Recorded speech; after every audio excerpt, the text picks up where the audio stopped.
Hello दोस्तों, आज जो मैं वीडियो में डिस्कस करने वाला हूँ related to Maharashtra board that is HSC board से है।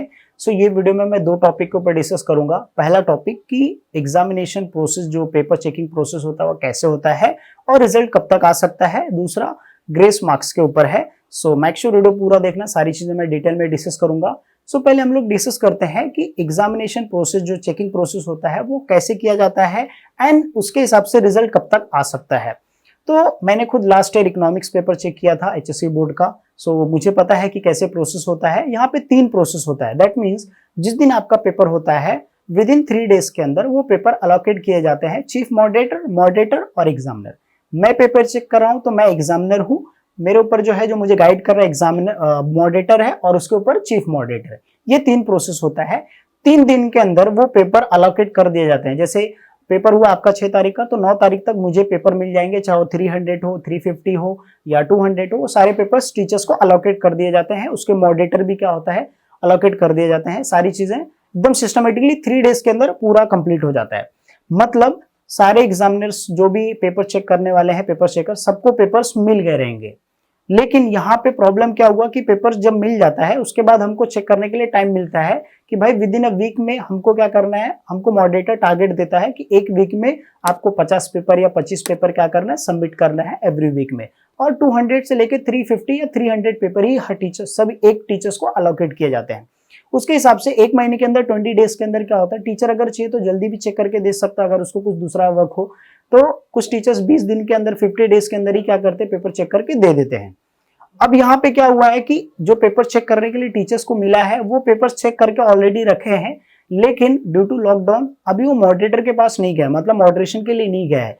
तो अब पेपर क्या होगा कि मॉडरेशन के पास जाएगा। जब सिचुएशन नॉर्मल हो जाएगा तो उसके हिसाब से क्या करेंगे, वो पेपर जो एग्जामिनर है वो मॉडरेटर को सबमिट करेगा। वो सारी चीजें चेक करेगा, वेरीफाई करेगा।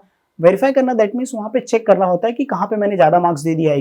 मतलब अगर मैं चेक किया हूं तो मैंने कहाँ पे ज्यादा मार्क्स दिया है, कहाँ पे कम दिया है। वो सारी चीजें वापस से वेरीफाई करना। कोई मार्क्स में मैंने काउंटिंग में गलती नहीं किया है, मैंने साइन नहीं किया है। वो सारी चीजें क्या होती है, चेक करता है मॉडरेटर। और फिर मॉडरेटर क्या होता है, चीफ मॉडरेटर को। और इसके साथ क्या होता है, हमको एक सीट मतलब एक कोड होता है, बार कोड जो आप स्टिक करते हो। वो कोड के साथ एक लिस्ट आता है। वो लिस्ट मैं भर के दिया, फिर चीफ जो मॉडरेटर है वो भर के देगा, फिर चीफ मॉडरेटर, फिर वो सारी चीजें क्या होगी, बोर्ड में जाके सबमिट होते हैं। और फिर बोर्ड का वहां पे अलग डिपार्टमेंट होता है जो क्या करता है, मार्क्स फिलिंग का काम करता है सिस्टम पे। अब ये प्रोसेस होने के लिए 1.5 महीना अप्रोक्सीमेट, एक महीने से लेकर आप समझिए कि 40 डेज 45 डेज लग जाते हैं। तो रिजल्ट क्या होता है, हमारा टाइम पे आता है। लेकिन अभी सिचुएशन जो है आप खुद देखिए कि एग्जामिनर लेवल पे है, तो हो सकता है कि अगर जुलाई तक या हो सकता है उसके आगे भी डेट एक्सटेंड हो सकता है। क्योंकि एक मिड डे में आर्टिकल आया था, उसका लिंक मैं डिस्क्रिप्शन में डाल दूंगा, यहाँ पे आपको दिख रहा होगा, उसका इमेज में डाल रहा हूँ। इसके हिसाब से क्या बोला है कि अगर 3 मई तक अगर नॉर्मल हो जाता है, सारी चीजें खत्म की जाती है लॉकडाउन, तो हो सकता है कि जुलाई तक रिजल्ट जो है वो डिक्लेयर कर दिया जाए। तो हो सकता है आपका रिजल्ट थोड़ा जल्दी आए। लेकिन अगर आप ये सोच रहे हो कि जुलाई में रिजल्ट आएगा या जून में आएगा या मई में आएगा, तो कुछ भी कंफर्मेशन नहीं है। क्योंकि मैंने खुद मॉडरेटर से, चीफ मॉडरेटर जो मेरे कॉन्टेक्ट में हूँ या कुछ जो एक सीनियर टीचर्स हैं उनसे भी मैंने कांटेक्ट किया, तो उन्होंने सीधा ये बोला है कि ये टाइम का कुछ भी हमको गाइडेंस नहीं आया है अभी तक, कुछ भी कंफर्मेशन हमको, सिर्फ जो है पेपर्स भी नहीं मिले, पूरे सबमिट भी नहीं हुए, तो फिर रिजल्ट का हम कुछ कह नहीं सकते हैं। ये जो है आपका जो डाउट रहेगा क्लियर हो गया रहेगा कि रिजल्ट कब तक आ सकता है। तो हो सकता है जुलाई तक आए, जुलाई के बाद भी आ सकता है, लेकिन ये पॉसिबिलिटीज है कि जुलाई तक रिजल्ट आ जाए, क्योंकि नेक्स्ट मिशन है वो प्रोसेस कंटिन्यू किया जाए। क्योंकि अगर वो लेट होगा तो उतना ही ज्यादा दिक्कत हो जाएगी सेंटर्स कॉलेज को। अब हम लोग डिस्कस करते हैं ग्रेस मार्क्स के बारे में। ग्रेस मार्क्स मिलता है, yes, grace marks HSC board में होता है। और अगर रूल के हिसाब से देखेंगे, उसका पीडीएफ लिंक मैं डिस्क्रिप्शन डाल दूंगा, यहाँ पे आपको स्क्रीनशॉट दिख रहा होगा। इसके हिसाब से जो है 15 मार्क्स अलोकेट किया जाता है जो फर्स्ट अटेम्प्ट में देते हैं। एंड जो रिपीटर रहते हैं उनको क्या होता है, मार्क्स जो कम हो जाता है। मतलब फर्स्ट एक सब्जेक्ट से अगर दे रहे तो 5 मार्क्स, अगर 2 सब्जेक्ट्स दे रहे तो 8 और 3 सब्जेक्ट, उसके हिसाब से क्या किया जाता है, चेंज किया जाता है। आपको यहाँ पे दिख रहा होगा। अब एक ग्रेस मार्क्स आपको मिलता है, ये चीज कंफर्म है। लेकिन इसका कंडीशन ये है कि आपको 25% स्कोर करना होता है रिटन पेपर में। दैट मीन्स अगर आपका 80 मार्क्स का पेपर है तो आपको क्या करना है, 20 मार्क्स अटेम्प्ट, मतलब 20 मार्क्स आपको लाना ही है। अगर आप 20 मार्क्स स्कोर करोगे तो ही आप ग्रेस मार्क्स के लिए एलिजिबल हो। अगर आप 20 मार्क्स नहीं लेके आते हो तो फिर ग्रेस मार्क्स एलिजिबल नहीं हो, ऐसा बोर्ड का रूल बोलता है।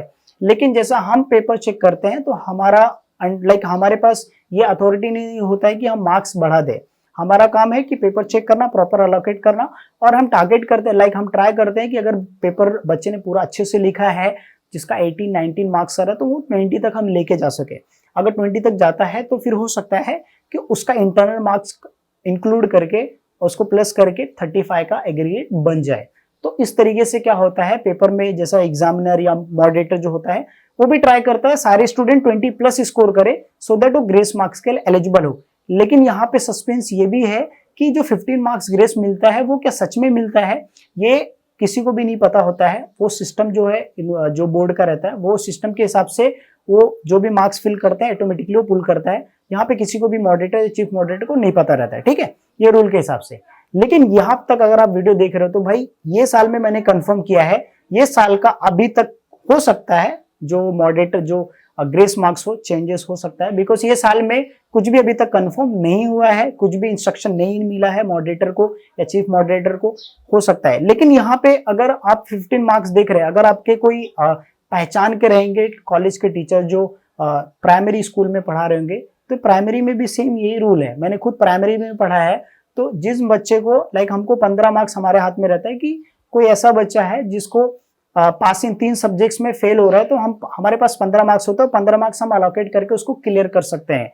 Same to same HSC board में भी ये प्राइमरी में है। So it was very confusion even for student की भाई ये चीज होता है कि नहीं होता है। लेकिन अगर आप एचएससी बोर्ड की बात करें तो अगर आप प्रैक्टिकल में देखोगे, रूल के हिसाब से देखोगे, तो भाई इसके हिसाब से तो भाई पेपर के हिसाब से या रूल के हिसाब से भाई 15 मार्क्स मिलता है। लेकिन ये सारी चीजें जो होता है वो बोर्ड के अंदर उनको पता रहता है, हमको कुछ भी इंफॉर्मेशन नहीं रहती है। सो इसके बारे में जो है हम कुछ कह नहीं सकते हैं। लेकिन हाँ, इतना मैं आपको बोलता हूं कि एज पर द रूल जो मैंने कंफर्म किया, एज पर द रूल के हिसाब से अगर आपको ग्रेस मार्क्स चाहिए तो आपको 25% स्कोर करना पड़ेगा इन रिटन पेपर में। So thank you so much guys for watching video.